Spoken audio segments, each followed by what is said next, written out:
नमस्कार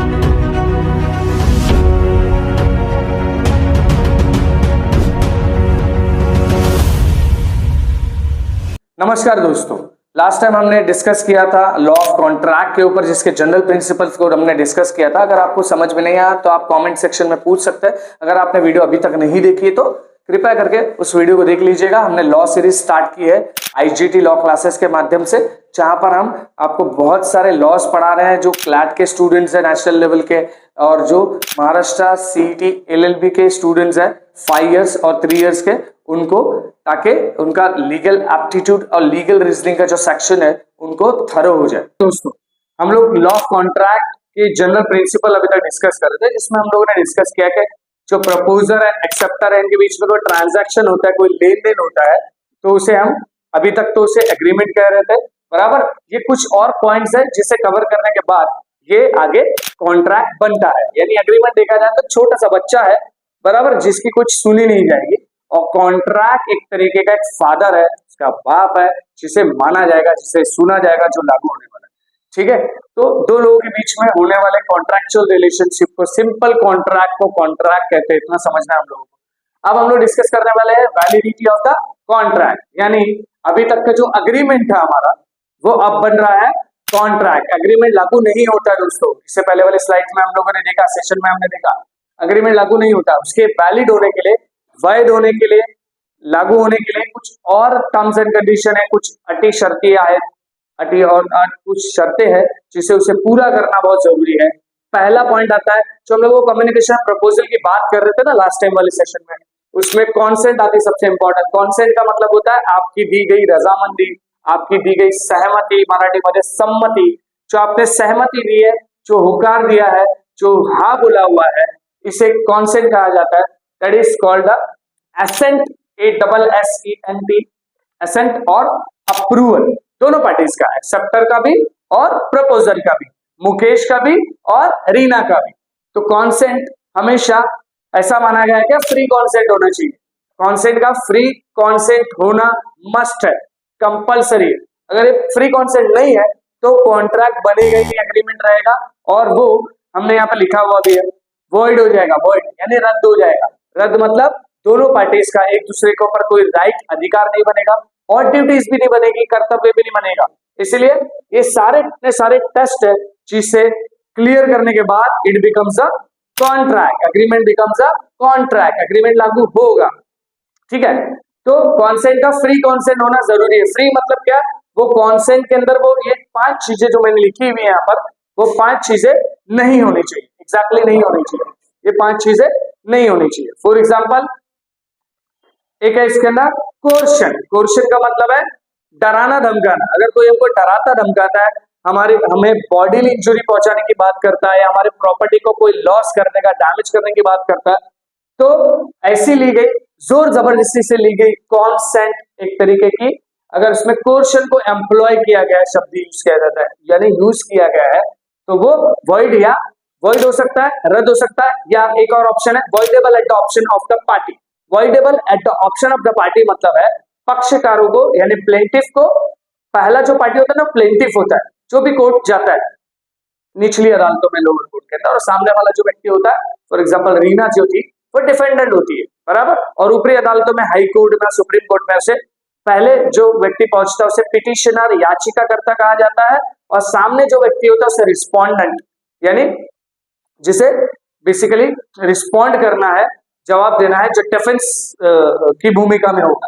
ठीक है, कोर्शन का मतलब, एग्जांपल लेते, डराना धमकाना, किसी ने मुझसे डरा धमका करके मेरी लैंड ले ली, मुझे अगवा कर लिया, मुझे किडनैप कर लिया, अब्डक्शन कर दिया, और मेरी फैमिली को बोला अगर आपने लैंड हमको ट्रांसफर नहीं की, सेल नहीं करी, ठीक है, निचली कीमतों में, कम कीमतों में, तो ऐसी ली हुई कॉन्सेंट मैंने अगर सिग्नेचर कर भी दी है, तो उसे मैं बाद में जाकर के कोर्ट में जाकर के चैलेंज कर सकता हूँ, हाई कोर्ट और सुप्रीम कोर्ट के अंदर जाकर के चैलेंज कर सकता हूँ on the ground of the coercion. Coercion के बेसिस पे रद्द हो जाएगा। एग्जांपल है बंगाल का।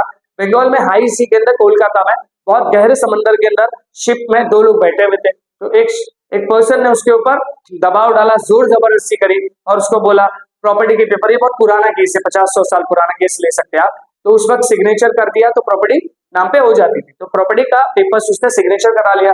बाद में जो सामने वाला विक्टिम था, जो प्लेंटिफ था, वो कोर्ट गया, कोलकाता हाई कोर्ट गया और उसने उस डॉक्यूमेंट को जहां पर प्रॉपर्टी का ट्रांसफर हुआ था, प्रॉपर्टी नाम पे की गई थी सामने वाले की, डरा धमका करके जो कॉन्सेंट ली गई थी, मंजूरी ली गई थी, उसे रद्द करवा लिया। अच्छी बात है। तो ये पांचों चीजें इसमें नहीं होनी चाहिए, तभी ये कॉन्सेंट जो मंजूरी है ये फ्री कॉन्सेंट बनेगा। सेकंड एग्जांपल है अंडू इन्फ्लुएंस का। अंडू इन्फ्लुएंस का मतलब होता है नाजायज तौर पे दबाव डालना, मराठी में से कहते हैं गैर वाजबी प्रभाव, गैर वाजबी प्रभाव, यानी किसी ने हम पर अंडू इन्फ्लुएंस डालने की कोशिश की। यानी इसके डेफिनेशन में दो पॉइंट आते हैं, एक होता है कि डोमिनेंट पोजीशन में एक व्यक्ति है जो हमें डोमिनेट कर सकता है, हमारी विल को डोमिनेट कर सकता है, हमारी मर्जी को दबा सकता है, क्योंकि वो ऊंचे ओहदे या पद पर है, एक पदस्थ व्यक्ति है, वो ऐसा कर सकता है और वो उसका अंडू एडवांटेज, नाजायज एडवांटेज, फायदा लेने की, गैर फायदा लेने की कोशिश कर रहा है। और उसने अगर हमसे कोई ऐसा ही कॉन्ट्रैक्ट करवा लिया तो कॉन्ट्रैक्ट बनेगा नहीं दोस्तों, एग्रीमेंट और लागू नहीं होगा। तो अंडू इन्फ्लुएंस की एग्जांपल में दूसरा आता है अगर हम किसी तरीके की फिड्यूशियरी रिलेशनशिप रखते हैं किसी से, फिड्यूशियरी रिलेशनशिप, मैं यहां लिख देता हूं फिड्यूशियरी। पहले था डोमिनेंट पोजीशन दोस्तों, और सेकंड है फिड्यूशियरी रिलेशनशिप। ऐसा रिलेशन जिस पर आप बहुत ज्यादा ट्रस्ट करते हैं और उसी ट्रस्ट के बेसिस पे आप उससे कॉन्ट्रैक्ट करते हैं, ठीक है। तो अंडर इन्फ्लुएंस की एग्जांपल रहेगी डोमिनेंट पोजीशन। अगर मेरा बॉस है और मैं उसका एम्प्लॉय हूं और मुझे बॉस, जैसे मैंने अपॉइंटमेंट लेटर साइन किया, मैंने ज्वाइनिंग करी, तो वो मुझे बोल रहे हैं मुझे उनसे 50 लाख रुपए का इंश्योरेंस, हेल्थ इंश्योरेंस फैमिली के लिए लेना पड़ेगा, वरना कॉन्सिक्वेंसेस, नतीजा भुगतने के लिए तैयार हो। तो मैंने भी साइन कर दिया, मैंने भी वो इंश्योरेंस ले लिया, उसमें उनको, मेरे बॉस को क्या आ गया, उसके बदले में कमीशन आ गया। तो ये किया हुआ कॉन्ट्रैक्ट अंडू इन्फ्लुएंस है, मुझ पर नाजायज दबाव बनाया गया है, ठीक है। ये डोमिनेंट पोजीशन का एग्जांपल है। अगर एक पुलिस अधिकारी और उसके अंदर का आरोपी है, आरोपी से कुछ करने के लिए कहता है जो करने के लिए नहीं कह सकता, तो वो डोमिनेंट पोजीशन, अपने पोजीशन का अंडू एडवांटेज ले रहा है। ये अंडू इन्फ्लुएंस का सेकंड एग्जांपल है। थर्ड एग्जांपल है अगर कोई बड़ा भाई है एग्जांपल और छोटा भाई, बड़े भाई ने बड़ी बड़ी प्रॉपर्टीज ले ली और छोटे भाई को छोटी छोटी प्रॉपर्टीज दे दी, ऐसी प्रॉपर्टीज दे दी जो प्राइम लोकेशन पे नहीं है, तो उसने क्या किया है, डोमिनेंट पोजीशन का वहां पर इस्तेमाल किया है। जज है, उसके सामने खड़े रहने वाला कोई क्लाइंट यानी पक्षकार है, तो ये रिलेशन में भी जज एक तरीके की न्यायाधीश, एग्जाम्पल इतना अच्छा नहीं है बट समझने के लिए बताऊं आपको, न्यायाधीश एक तरीके की डोमिनेंट पोजीशन में वहां पर होता है। और इसके बाद फिड्यूशियरी रिलेशनशिप को समझते हैं, यानी अगर ऐसा रिलेशनशिप जहां पर हम लोग किसी तरीके से सामने वाला अंडू इन्फ्लुएंस कर रहा है, क्योंकि आप उस पर ट्रस्ट करते हो, यानी किसी बाबा का मैं भक्त हूं, उनको भगवान मानता हूं, अपना मानता हूं, लेकिन उसके बाद में हमें पता चलता है उन्होंने मुझसे आश्रम के लिए जगह जमीन ले ली, मैंने जगह जमीन उनको दे दी, उसके बाद मुझे पता चला वो किसी ऐसे बाबा निकले जो अच्छे नहीं है, बाबा राम रहीम के जैसे निकल गए, वो ऐसे बाबा जो कन्विक्टेड है, कन्विक्शन हो गया और पता चला मेरी जगह जमीन जो आश्रम के लिए बोल करके ली गई थी, धर्म के प्रचार और प्रसार के लिए ली गई थी, मुझे हर्ट किया गया, मेरे सेंटिमेंट हर्ट हो गए, मुझे पता चला कि उन्होंने वो जगह जमीन बेच दी। तो ये मेरे साथ बहुत बड़ा फिड्यूशियरी रिलेशनशिप, जो ट्रस्ट था मेरा उनके ऊपर, वो बोल करके मुझसे धोखा किया गया। ये अंडू इन्फ्लुएंस के एग्जाम्पल। अगर ऐसा हुआ तो पूरी तरीके से कॉन्ट्रैक्ट वॉइड या voidable at the option of the party हो जाएगा, रद्द हो जाएगा, ठीक है। जिसने भी, जो भी इसके अंदर एक्सेप्टर है, उसे एक्सेप्ट करने की जरूरत ही नहीं है, सारे राइट्स और सारी लाइबिलिटीज खत्म हो जाएगी। सामने वाले व्यक्ति को बोलो आप कोर्ट जाइए, ठीक है, बिंदास आप कोर्ट जाइए, आपने इस बेसिस पर मुझसे कॉन्ट्रैक्ट किया है, कोर्शन किया, अंडू इन्फ्लुएंस किया, तो कॉन्ट्रैक्ट लागू होगा ही नहीं। अब बात करते हैं फ्रॉड की। फ्रॉड सबको पता है, डेफिनेशन में ज्यादा बहुत बड़ी है, उस पर ज्यादा डिस्कस नहीं करूंगा। फ्रॉड में सामने वाला व्यक्ति आपसे मिसस्टेटमेंट करता है, फॉल्स बोलता है, झूठ बोलता है, क्योंकि उसे कॉन्ट्रैक्ट परफॉर्म करना ही नहीं होता है। अगर वो झूठ बोला और उसी बेसिस पर आपने वो अग्रीमेंट कर लिया है, कॉन्ट्रैक्ट की बात ही नहीं कर रहा हूं, कॉन्ट्रैक्ट बन ही नहीं रहा है, अग्रीमेंट कर लिया है, तो फिर फ्रॉड के बेसिस पे कॉन्ट्रैक्ट उस ग्राउंड पर वॉइड या voidable at the option of the party हो सकता है। ठीक है। फ्रॉड की एग्जांपल है, एक पर्सन ने मुझे बोला कि आपको ये लैंड हमने बेचनी है, वो लैंड उनके नाम पे थी नहीं, वो लैंड के ओनर भी नहीं थे, पोजेसर भी नहीं थे, उन्होंने मुझे बेच करके चले गए, मैंने सिग्नेचर कर दी, टोकन अमाउंट दे दिया, उसके बाद वो फरार हो गए। तो ये फ्रॉड का एकदम क्लासिक एग्जाम्पल है। इसके बाद next will be the miss representation. Miss representation में जनरली आदमी फॉल्स नहीं बोलता है, वो व्यक्ति, कोई भी व्यक्ति आपसे फॉल्स नहीं बोलता, झूठ नहीं बोलता है, बल्कि वो जो स्टेटमेंट दे रहा होता है उसको ऐसा लगता है कि वो ट्रू है, पर वो ट्रू नहीं होता, और उसी बेसिस पे आप कोई अग्रीमेंट कर लेते हो, आप ट्रस्ट कर लेते हो, और आपको बताया कुछ और जाता है, निकलता कुछ और है। तो ये मिस रिप्रेजेंटेशन का एक एग्जांपल है। बताया आपको जो बोला जा रहा है वो व्यक्ति भी उसको ऐसा लगता है कि वो सच बोल रहा है, लेकिन वो झूठ होता है, ठीक है। तो मिस रिप्रेजेंटेशन का एग्जांपल देखते हैं। मिस रिप्रेजेंटेशन का एग्जांपल है कि किसी ने आपको कोई फॉल्टी प्रोडक्ट है, ठीक है, उसके बारे में आपको झूठ बोला है और आपको अच्छी गुड कंडीशन में है ये बता दिया है, या हो सकता है ऐसी पॉसिबिलिटीज भी है इस केस के अंदर कि वो नहीं जानता हो कि वो प्रोडक्ट सही नहीं था, लेकिन अभी उसको सेल्स करना था तो आपको उसने वो बेच दिया। सेकंड एग्जांपल मिस रिप्रेजेंटेशन का आता है कि कार है, कार का आपने माइलेज पूछा, सेकंड हैंड कार का माइलेज पूछा, उसने बोला कार बहुत अच्छी है, ऐसी है वैसी है। सेल्स करने वाले किसी कार बेचने वालों ने आपको, सेलर ने अपने ले लिया, लेकिन उसका माइलेज उतना नहीं निकला, आपका पर्पस सर्व नहीं हुआ, तो इसे मिस रिप्रेजेंटेशन कहा जाएगा। इसमें भी कॉन्ट्रैक्ट आपका वॉइड या voidable at the option of the party हो जाए। Next is a mistake. Simple है, मिस्टेक दोनों की अंडरस्टैंडिंग में। कॉन्सेंट का मतलब क्या होता है भाई? दोनों की understanding same thing in same sense होनी चाहिए, दोनों ने एक चीज को एक ही सेंस में समझना है, समझ रहे, एक ही सेंस में समझना जरूरी है। अगर कुछ प्रॉमिसर कुछ और बोल रहा है, प्रपोजर हमारा कुछ और बोल रहा है, कुछ और बोल रहा है, और रीना हमारी एक्सेप्टर इस केस के अंदर, एक केस में हम लोग एग्जांपल लिया है, और वो कुछ और समझ रही है, तो कॉन्ट्रैक्ट मिस्टेक के ग्राउंड पर वॉइड या voidable at the option of the party है।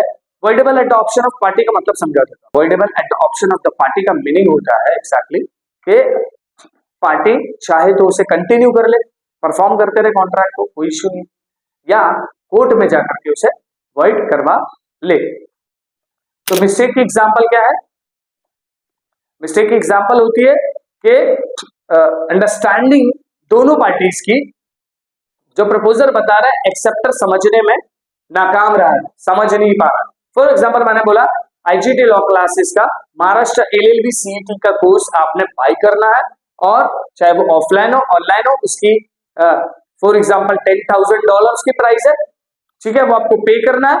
लेकिन आपकी समझ में ऐसा आया कि आईजीटी लॉ क्लासेस आपको एलएलबी करवा रहा है, एलएलबी का कोर्स है, सीधा सीधा मैं आपको एंट्रेंस टेस्ट की तैयारी करवा रहा हूं, और आपको ऐसा लग रहा है कि आपका पर्पस सर्व नहीं होगा, आप समझ रहे डायरेक्टली मेरा एलएलबी में एडमिशन होगा, और ये कोई ऑनलाइन एकेडमी है जिसे अलाउ कर दिया गया है। ऐसा अलाउ नहीं है कि एलएलबी एसवाईटी में 3 साल में उसका ऑनलाइन लेक्चर्स होंगे, वो अटेंड कर लेगा और उसका एलएलबी कंप्लीट हो जाएगा। अगर ऐसा एक्सेप्टर ने समझा है, तो फिर on the basis, on the ground of the mistake, this contract would be void or voidable at the option of the party। यहां तक समझ में आऊंगा आपको। Next point is the competency of the contract, यानी सामने वाला जो व्यक्ति है कॉम्पिटेंट होना जरूरी है, बराबर सक्षम, काबिल, उस लायक होना चाहिए कि वो कॉन्ट्रैक्ट कर पाए, ठीक है। नीचे मैंने इसे इसलिए इंटेंशनली रेड में लिखा हुआ है, इसलिए इंटेंशनली इसे रेड में लिखा हुआ है। एक है एडल्ट, कॉन्ट्रैक्ट करने वाला व्यक्ति एडल्ट होना चाहिए, बराबर, माइनर नहीं होना चाहिए। अगर वो माइनर व्यक्ति रहा, 18 ईयर से कम रहा, तो कॉन्ट्रैक्ट वॉइड एब इनिशियो हो जाएगा।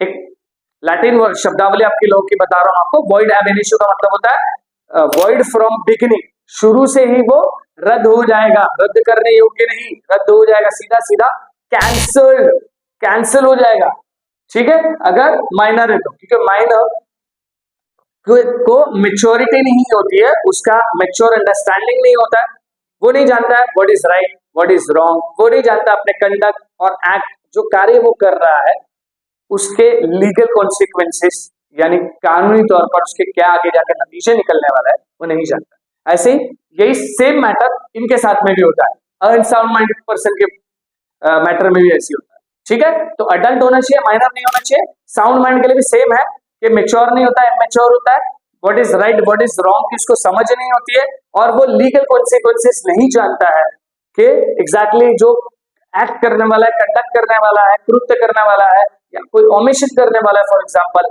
उसकी वजह से क्या उसके ऊपर बीत सकता है, क्या कानूनी उसके आगे परिणाम निकल सकते हैं। ठीक है, तो साउंड माइंड होना चाहिए। ठीक है, सकल व्यक्ति जिसका पहला माला पूरा भरा हुआ हो, अनसाउंड माइंड व्यक्ति मतलब जिसका पहला माला खाली है, जो आदमी को आप बोल सकते हो विकल हो, पागल हो, अनसाउंड माइंड व्यक्ति हो, उसके साथ आप कॉन्ट्रैक्ट नहीं कर सकते। नेक्स्ट है not disqualified by any law which is subject, यानी कानूनी तौर पर किसी भी कॉन्ट्रैक्ट को जब आप कर रहे हो, किसी भी कानून में भारत के अगर ऐसा लिखा गया है कि आप उसके लिए अपात्र हो, डिस्क्वालिफाइड हो, तो आप वो नहीं कर सकते, वैसा कॉन्ट्रैक्ट आप नहीं कर सकते। फॉर एग्जांपल माड़ा अथॉरिटी ने कुछ अफोर्डेबल हाउसिंग बनाई और उन्होंने उस पर शर्तें डाली है कि इसके अंदर ईडब्ल्यूएस सेक्शन के लोग, जो गरीब लोग है, गौर गरीब लोग हैं, उन्हें वो घर खरीदना है, और आप उसमें लिखा है कि गवर्नमेंट सर्वेंट नहीं होना चाहिए, और कोई गवर्नमेंट सर्वेंट है, एग्जाम्पल के तौर पर आपको समझाने के लिए बोला, पहले माड़ा ऐसी टर्म्स एंड कंडीशन उसके अंदर लिखी रहती थी उनके इसमें, और किसी गवर्नमेंट सर्वेंट ने या किसी अमीर ने वो घर खरीद भी लिया, अलॉट भी हो गया, इनके बीच में सेल्डिड भी हो गई है, बिक भी चुका है, अलॉटमेंट भी हो गई है, तब भी वो कॉन्ट्रैक्ट डिस्क्वालीफाई हो जाएगा। कॉन्ट्रैक्ट इस बेसिस पे कि आप डिस्क्वालीफाइड थे, वो कॉन्ट्रैक्ट वॉइड हो जाएगा। तो यहाँ पर कॉम्पिटेंसी ऑफ द कॉन्ट्रैक्ट मैंने देखा, कॉन्ट्रैक्ट करने वाला अडल्ट होना चाहिए, जल्दी जल्दी देखते, माइनर नहीं होना चाहिए, साउंड माइंड होना चाहिए, अनसाउंड माइंड नहीं होना चाहिए, और third last but not the least not disqualified by any law which is subject, जिस विषय में वो कॉन्ट्रैक्ट कर रहा है वहां पर जिसका उस पर सब्जेक्शन लगता है उसे डिस्क्वालीफाई करा दिया होना नहीं चाहिए। तो ये यहाँ पर पूरी तरीके से वॉइड है, रद्द हो जाएगा। ठीक है, रद्द करने योग्य यानी voidable adoption of the party नहीं होगा, इधर सीधा सीधा रद्द हो जाएगा, यहाँ पर कॉन्ट्रैक्ट हो ही नहीं सकता।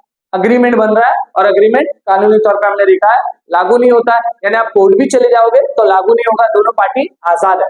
नेक्स्ट पढ़ते लॉफुल कंसिडरेशन, यानी जो आपका कंसिडरेशन होगा, जो भी आप मुआवजा सामने वाले को देंगे, जो भी प्रोमिसर ने आपको करने बोला होगा, फॉर एग्जांपल पैसे देने बोला है, सोना देने बोला है, चांदी देने बोला है, या कुछ और काम करने बोला, उसने बोला यार एक काम करना, मेरे बेटे का एडमिशन एमबीबीएस में करवा देना, बड़ी तकलीफ आ रही है आपका, इसके बदले में मैं काम कर देता हूँ। यानी प्रोमिसर के डिजायर पर, यानी मुकेश के डिजायर पर रीना ने उसके लिए कोई कृत्य किया, उसे कंसिडरेशन कहा जाता है। तो वो भी कानूनी यानी कायदेशीर कंसिडरेशन, मतलब मुआवजा होना चाहिए, मराठी में इसे कहते हैं कायदेशीर मुबदला, कानूनी होना चाहिए, गैर कानूनी नहीं होना चाहिए।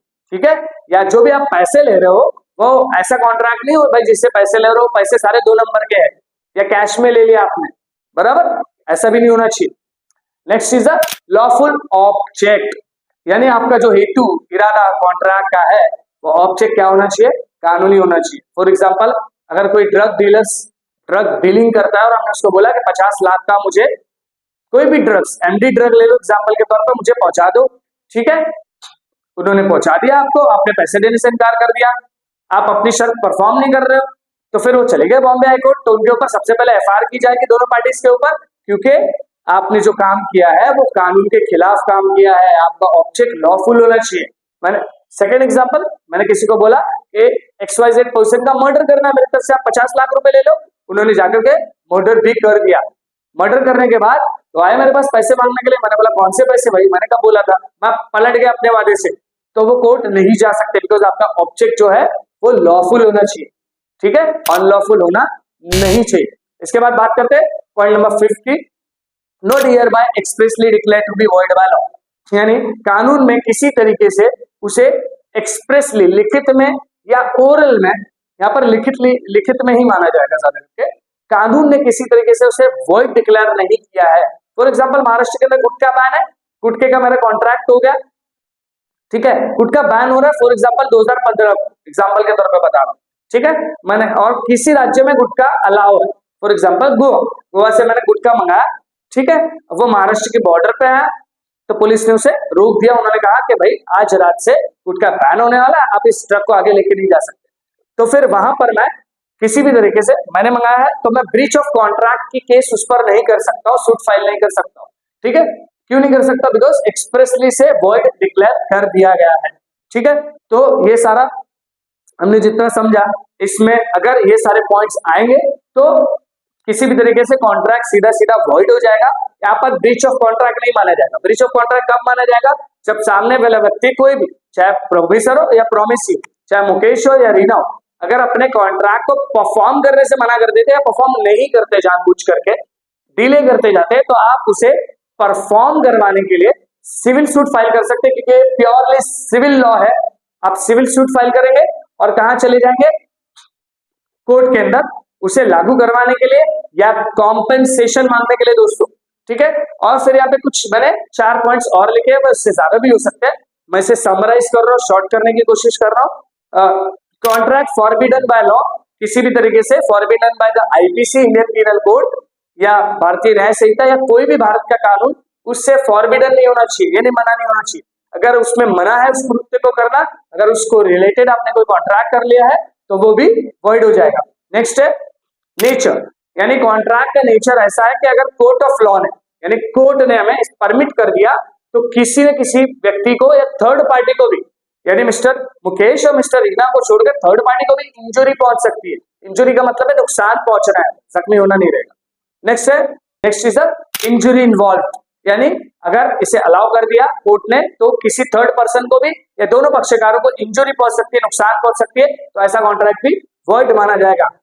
Last but not the least, immoral, अगर कॉन्ट्रैक्ट इमोरल पर्पस के लिए किया गया है, अनैतिक पर्पस के लिए किया गया है, या पब्लिक पॉलिसी के अगेंस्ट में गवर्नमेंट की कोई पॉलिसी है, गवर्नमेंट का कोई एक तरीके से कह सकते हैं पॉलिसी को भी लॉ माना जाता है, एक तरीके से इसकी योजना है, उसके खिलाफ है। फॉर एग्जांपल इसका अगर मैं दे दूं तो कोरोना के टाइम पर पब्लिक गैदरिंग्स बना थी, मंदिर और मस्जिद और जितने धर्म स्थल है वो सारे बनते। अगर आपने पब्लिक गैदरिंग बुलाने की कोशिश करी किसी तरीके से, आप कोई बड़ा ऑर्गेनाइजर और फंक्शन करना चाहते हो, तो ऐसा किया गया कॉन्ट्रैक्ट वॉइड हो जाएगा। दोनों भी, जिन्होंने बुलाना है ऑर्गेनाइजर भी और जिनको वो सारा ऑर्गेनाइज करना था, ये कॉन्ट्रैक्ट लागू नहीं होगा, बिकॉज ये अगेंस्ट द पब्लिक पॉलिसी है और एक तरीके से अनैतिक भी, लोगों की जान भी तो जाने वाली है। ठीक है, तो दोस्तों हम लोगों ने देखा ये सारी शर्तें पूरी करने के बाद जब इसे सब रजिस्ट्रार के पास इस कॉन्ट्रैक्ट को, इस अग्रीमेंट को, जब दो गवाहों की मौजूदगी में, विटनेसेस की मौजूदगी में बराबर सिग्नेचर किया जाएगा सब रजिस्ट्रार के पास में, तो और जब रजिस्ट्रेशन हो जाएगा तो मान लिया जाएगा ये कॉन्ट्रैक्ट है और तभी ये लागू होगा। दोनों पार्टीज के पक्षकारों के अधिकार स्थापित हो जाएंगे, दोनों पर अधिकार बनेंगे दोनों पार्टीज के ऊपर, और दोनों की लायबिलिटी भी बनेगी, ड्यूटी भी बनेगी, दोनों को कॉन्ट्रैक्ट परफॉर्म करना अब मैंडेटरी है। ठीक है, तो ये अब ये कॉन्ट्रैक्ट बन जाएगा। दोस्तों आई होप ये वीडियो आपको पसंद आया होगा और मैंने कोशिश करी है डिटेल में समझाने की। अगर आपको कोई पॉइंट नहीं समझ में आ रहा तो आप कमेंट सेक्शन में मुझसे पूछ सकते हैं। वीडियो को लाइक कीजिएगा, अगर आपने लाइक नहीं किया सब्सक्राइब कीजिएगा चैनल को, ठीक है, ताकि हमें मोटिवेशन मिलते रहे। दोस्तों फिर मिलते हैं नेक्स्ट वीडियो के अंदर। जय हिंद, जय महाराष्ट्र दोस्तों।